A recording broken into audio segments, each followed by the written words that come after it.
हां सर मागील 2 डिसेंबरला बिलोली नगर परिषदेची निवडणूक झाली होती.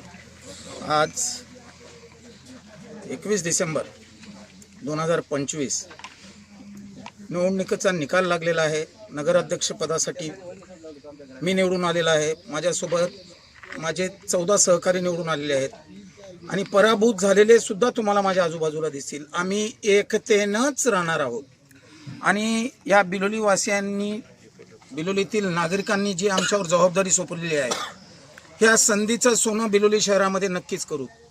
आम्ही वचन दिलेले गायरान जमिनीवरच्या लोकांना नक्कीच घरकुल घेतल्याशिवाय शांत बसणार नाही. आम्ही मागेही बोललो होतो, आता सुद्धा बोलतो.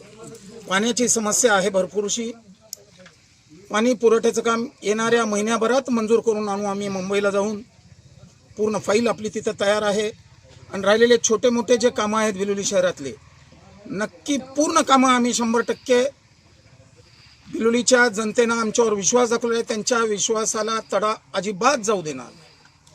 सर, दुसरा प्रश्न असा आहे की तुमच्यावर एक आरोप आला होता की उमेदवारी पळवली म्हणून, तर त्या आरोपाचं प्रत्युत्तर तुम्ही कशा पद्धतीने देणार? या त्या माध्यमातून प्रभागामध्ये मी पाय सुद्धा न ठेवता तिथून दोन्हीच्या दोन्ही नगरसेवक माझे निवडून आलेले आहेत आणि मला सुद्धा लीड आहे. त्या प्रभागातून पाय सुद्धा ठेवलं नाही त्या दिवशीपासून.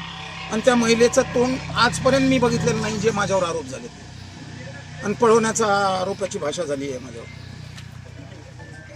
तर जनतेनं उत्तर दिलेलं आहे आणि त्या प्रभागात न जाता जनतेनं आमच्यावर विश्वास ठेवून दोन्ही नगरसेवक प्रभाग क्रमांक 2 मधून निवडून आलेले आहेत आणि तिथून मला सुद्धा भरपूरशी लीड आहे. मी बघितलं नाही पूर्ण आकडेवारी, पण खूप सारी लीड आहे मला त्या प्रभागामध्ये.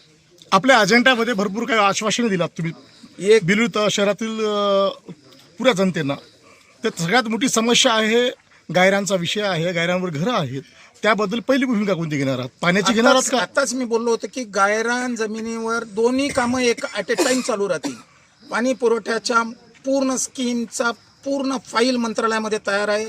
मागील 2 वर्षापासून मी झटतोय, प्रशासक जरी असेल तर त्या कामासाठी, आणि पूर्ण फाईल तयार आहे. फक्त मंजुरी येणं बाकी आहे.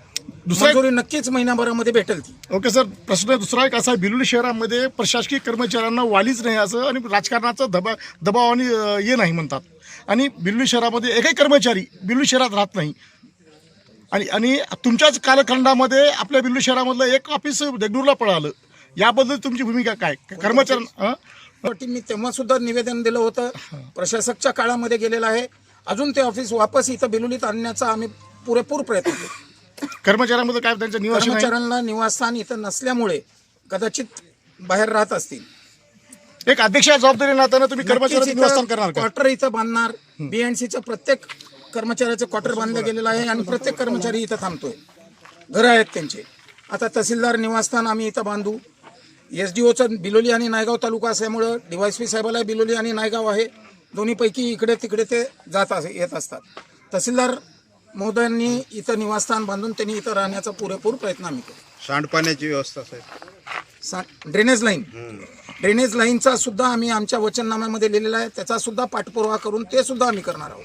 पत्रकार भवन बद्दल आपलं काय भूमिका आहे? जागा बघून पत्रकार भवन सुद्धा नक्कीच होईल. आजपर्यंत तुमच्या बातम्या बरोच काय घेतलो आम्ही. आमच्याबद्दल आम्हाला राहण्यासाठी निवास नाही. अध्यक्षानंतर तुम्ही आमच्या पत्रकार बांधवांना काय आश्वासन देणार आहात? बिलकुल नगरपालिकेच्या मार्फत तुम्हाला एखादा हॉल घेऊन देण्याचा पुरेपूर प्रयत्न आम्ही नक्कीच करणार. धन्यवाद सर. थँक्यू. बिलोली नगर परिषदेवर संतोष कुलकर्णी यांना नगराध्यक्षपदी निवडून देऊन बिलोली शहरातील जनतेने परत एकदा त्यांच्यावर जो विश्वास दाखवलेला आहे, तो विश्वास आम्ही त्यांच्या पाठीशी राहून या 5 वर्षामध्ये बिलोली शहराला विकासाच्या प्रगतीपदावर पूर्णपणे आणण्याचं सर्वांनी मिळून 20चे 20 जे नगरसेवक आज निवडून आलेत, सगळ्यांना विश्वासात घेऊन आम्ही काम करू, एवढी ही ग्वाही आज देतो. हम तुम्हारे साथ हैं. आले आले आले आले आले आले